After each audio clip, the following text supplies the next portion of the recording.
Right guys, Mark Crossfield here, we've got Steve Buzzer in the house. Hi guys. Thanks for joining us, Steve. We're going to do more golf swing fixes. People sending the swings through the app. Yes? The app. The golf app. Different app, not the Ask Golf Guru app. So let's give him some fixes. A little bit of an interesting impact position for this guy, which we'll talk about. Don't we? We do. So let's give him some help. Let's get stuck in.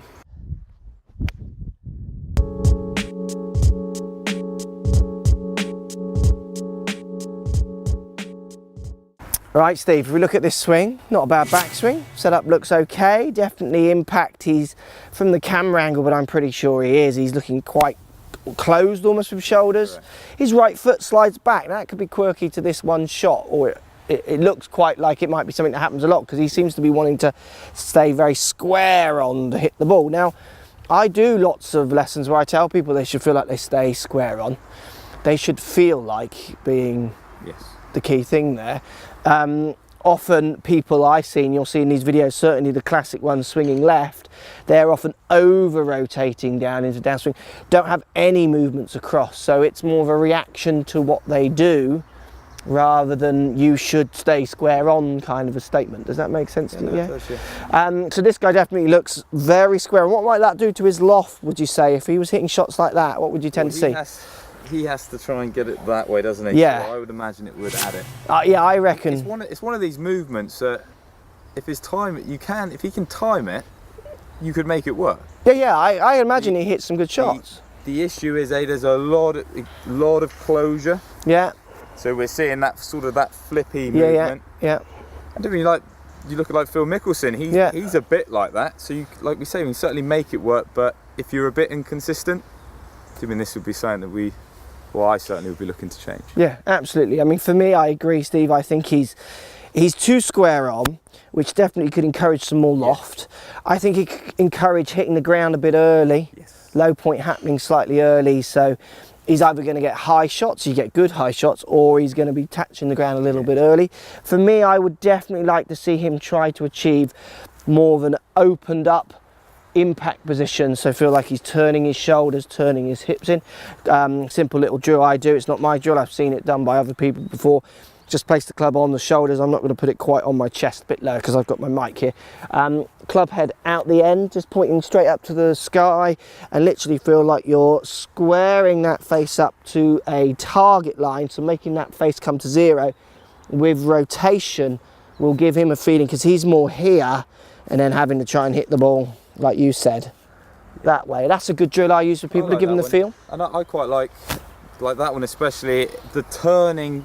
Think of it as like a positive movement. Yeah. I see this a lot in people that maybe have lost a bit of confidence, so we're trying to like shut down the movement. Yeah. So obviously if less things are moving, they feel more secure almost. But then again, you've then got to find out you're going to lose your low point, so you have to then find that distance, and then the variability comes in all of this. Fantastic. So I quite like the turning. Okay. I mean, really think of it, well, I'm going to be nice and positive, really turn my chest at the target. Yeah, so more of a, like you say, a positive movement, really trying to get through it, as people would say a bit more. Yeah, I agree. Another thing I wouldn't mind seeing him do as well, which helps people with this, I try to make sure they exit left a little bit. I mean, I can't really see what's going on with his path that much, but the follow through position, because he's so side on, we see that kind of classic just pop it over your head follow through. You know that one? So it's kind of, I've got to get into a follow through position, that one, where if we could get him feeling that he's turning left, exiting a little bit more around his body with his arms, I think it will free up that follow through movement a bit more, and obviously that turn into impact then post follow through. So, I mean, if I was hitting a shot here, so I'm going to finish much more coming around my left shoulder, where because he's square on, he's much more kind of going up over his head, then just popping it over. And I think so that combination of opening your body and not be afraid to feel like that club swings left on the way through. Probably feel a bit like your old Justin Leonard, won't it? It'll feel like he's doing this. Absolutely. And the problem is with people as well, and I should think of a better way of saying it. The swing left, I don't mean swing left, I mean you should hit the ball and then exit left. So if you imagine I have my good old hoopy out here, once I've got to my, let's say we're going for a zero par for whatever reason, once I've got to my 0 point, the club is then starting to pass left, but because he's square on, he's almost kind of more lateral for a long time before he then pops it over his head. So it's that exiting left rather than I did say swinging left, and I kind of do say it in lessons, but the reason I say it in lessons is I know for someone like that, they're not going to swing left from where they are. It's looking at the hands, isn't it? Correct, yeah, absolutely. Doing that rotational movement. Good stuff. Thanks, Steve. Thank you. Good advice as usual. Thanks for watching, guys. Thanks for sending the swing. Hope that helps. Post comments down below. I'd love to hear what you've got to say. Is that something you've struggled with or not in the past? Pop it over, follow through. I'd love to hear. Thanks for watching as always. Speak to you soon. So if you like what's going on here, don't be afraid to subscribe to the channel. Also thumbs up the video, post comments. Love to hear what you guys got to say. Let's keep it social. The more we talk, the more we share, the easier this game will get for everybody.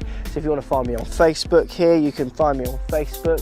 If you want to tweet me, find me on Twitter here as well. Just follow the links, all in the description. Come and join the show. Get active, get involved, get playing some better golf. Thanks for watching.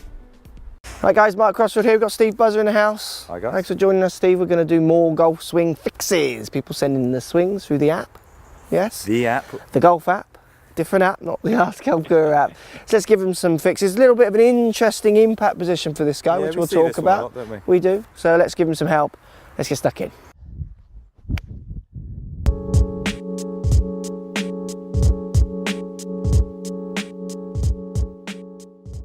Right, Steve, if we look at this swing, not a bad backswing. Setup looks okay. Definitely impact. He's from the camera angle, but I'm pretty sure he is. He's looking quite closed almost with shoulders. Correct.